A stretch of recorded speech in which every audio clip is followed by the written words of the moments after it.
आमाच्या विशेष बुलेटिनमध्ये आपलं स्वागत आहे. पाहूया विशेष बातमी. गेवराई येथे पवार पंडित गटातील वादातून झालेल्या राडानंतर परिसरात तणावपूर्ण शांतता निर्माण झाली आहे. या पार्श्वभूमीवर बीडचे पोलीस अधीक्षक नवनीत कावत यांनी घटनास्थळी भेट देऊन परिस्थितीची पाहणी केली. घटनेनंतर कोणताही अनुचित प्रकार घडू नये म्हणून गेवराई शहरात पोलीस बंदोबस्त मोठ्या प्रमाणात वाढविण्यात आला आहे. जो कोणी कायदा हातात घेईल, गोंधळ घालेल, त्याची कुठलीही गय केली जाणार नाही, असा इशारा पोलीस अधीक्षकांनी दिलाय. नागरिकांनी शांतता राखावी आणि सुरू असलेल्या मतदान प्रक्रियेत कोणत्याही भीतीशिवाय सहभागी व्हावे, असे आवाहनही त्यांनी केले. परिस्थिती नियंत्रणात असून पोलिसांनी आवश्यक ती सर्व खबरदारी घेतल्याचे नवनीत कावत यांनी सांगितले. दगडफेकीची देखील घटना घडली, तिथे काय प्रकार आहे, कोणी जखमी झाले का?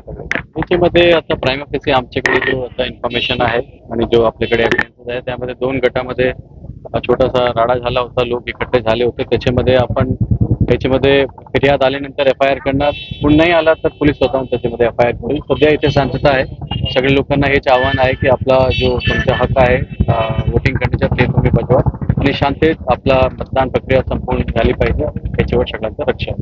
किती लोक यामध्ये जखमी झाल्याची काय माहिती आहे? दगडफेक मोठ्या प्रमाणात एक तर कंप्लेंट आली तर तुम्हाला सगळं त्यामध्ये डिटेल सांगता येईल, पण आपला जो CCTV फुटेज वगैरे आहे, जो व्हिडिओज आहे, त्याच्यावर अनालिसिस करून जो लिगल कारवाई आहे ते पोलीस करणार. शांततेसाठी काय आव्हान असणार? शांततेसाठी हेच आहे, सगळ्या लोकांना शांततेत आपला वोट करा. कुठलाही इश्यू आला तर पोलिसांना कॉन्टॅक्ट करा, इलेक्शन कमिशनच्या लोकांना कॉन्टॅक्ट करा. गेवराईमध्ये आता काही विशेष पोलीस बंदोबस्त तैनात केलाय, वाढवला लागेल.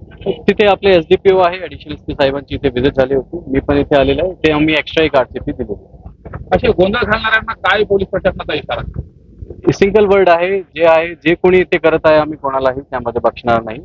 सगळ्यांवर त्यांच्यावर कारवाई होईल आणि त्याच्यानंतर तडीपार आणि MPDची सुद्धा कारवाई होईल. बातमीला लाईक करा, शेअर करा.